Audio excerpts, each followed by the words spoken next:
Hello, my name is Carrie Collins, and this is my analysis of media and pop culture as examined through the ads of Costco's Connection magazine. According to CNN Business, this multi-billion-dollar global retailer produces America's fourth biggest magazine, circulating 14.3 million copies per edition. The Connection, as defined by its name, exists to unify Costco members and draw them into stores to see what's new, what's in season, what's in stock, or what's on sale. Members pay an annual fee based upon their level of membership. For base membership, called the Gold Star membership, the annual fee is $60. For the highest level, known as Gold Star Executive membership, patrons pay twice as much. Their annual fee is $120. While Costco membership costs, the printed Connection magazine is free to members and free to non-members who can access it online.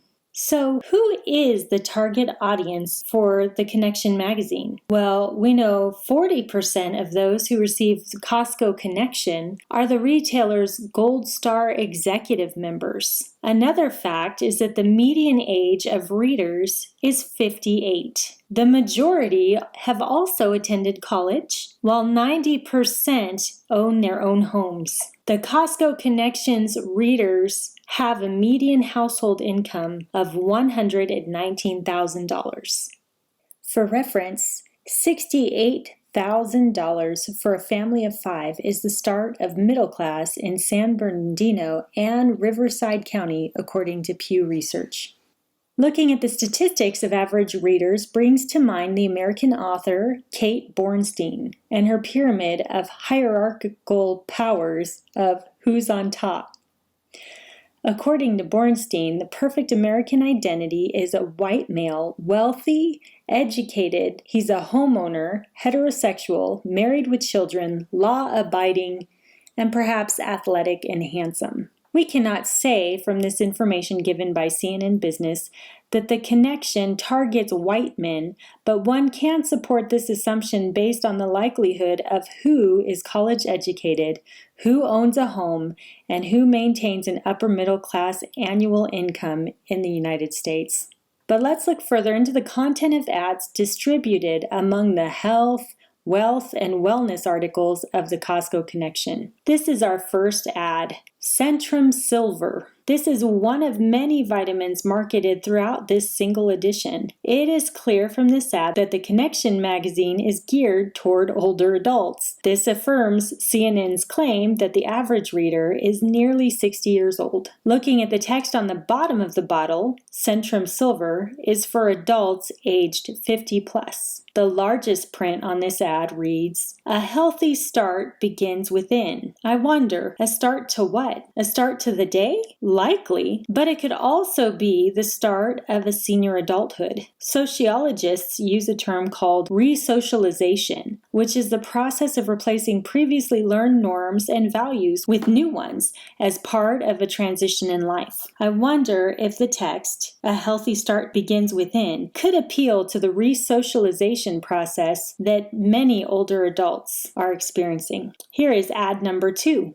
Cross-country mortgage. Well, here we find the Connection appealing to future or current homebuyers. We also see a representation of people of color as they model for this ad. In this edition of Costco Connection, we can see Costco making an effort to target a multiracial audience. Sociologists understand socioeconomic status, or social classes, as a system that ranks people by their wealth, power, prestige, and property. This ad is directed to people that are looking to advance their socioeconomic status through home ownership. Ad number 3, LG, signature state-of-the-art living. We see a kitchen full of brand new, shiny appliances, black stainless steel. Something to consider is the placement of this ad. On the preceding page is an article featuring a woman with an ad for a book written by another woman and a little girl's book series on the bottom of the page called Trailblazing Women. Then we turn the page to find this ad for new kitchen appliances. I'm making an effort to stay objective as I interpret the meaning and purpose of this ad placement. The previous page could have tried to degenderize the role of who works in the kitchen. I think the content fairly supports that. But on the contrary, this ad placement could have been unconscious stereotyping in the magazine's layout. Friedrich Engels' conflict theory asserts that because of the traditional division of labor,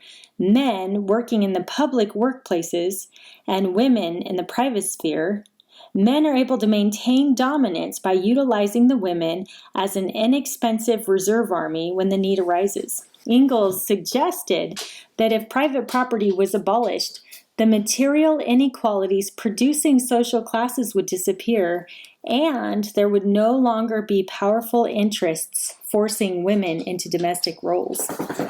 There's also an ad for wine, not beer, above this state-of-the-art kitchen. Our final ad, Vacation Like a Star. A sociologist may look at this ad and think of the term class consciousness, which is an awareness of one's class and the classes of others. According to Ferris and Stein, indicators used in our class consciousness are found in clothing, speech, gestures, the cars people drive, the home we live in, and our vacation destinations. So here's the conclusion of my analysis. The Costco connection is targeted at people with wealth and property. This typically means older, educated adults. This is the month of February, the month in which we celebrate Black history, so this edition may not truly represent the usual racial demographic for which this magazine is produced, but this edition contains multiracial content. This is also too limited of a scope to firmly say if the Costco connection promotes or does not promote gender equality. It is, however, clearly aimed at those of the upper socioeconomic status. This concludes my analysis. Thank you for watching.